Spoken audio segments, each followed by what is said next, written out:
பிள்ளைங்களா வணக்கம். உங்கள் சத்தியமா. சிவன் ராத்திரி வருது. சிவன் ராத்திரி அன்னைக்கு விரதம் இருந்து நமது புலன்களை அடக்கி வென்று மனதை ஒருநிலைப்படுத்தி நம்ம சாமி கும்பிட ஆரம்பித்தோம்னா நீண்ட ஆயுள் உடல் ஆரோக்கியம் கிடைக்கும். சரிங்களா? மகா சிவராத்திரி அன்னைக்கு கண்ணு முழிச்சு நம்ம சிவனை பற்றி நினச்சி அவர் சிவபுராணம் சிவசிவா அப்படின்னெல்லாம் சொல்ல ஆரம்பிக்கும் போது நம்மளுக்கு காசியில் நம்ம வீடு இருந்தால் எப்படி இருக்கும்? புண்ணிய ஸ்தலம் காசி.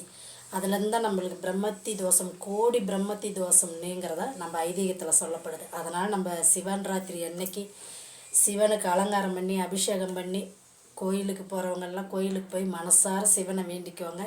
ஏன்னு கேட்டிங்கன்னா அன்னைக்கு சிவன் ராத்திரி அன்னைக்கு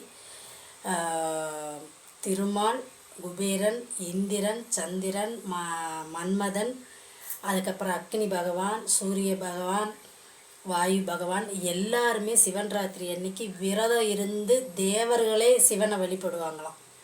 நம்ம ஐதீகத்தில் சொல்லப்பட்டிருக்கு அந்த மாதிரி.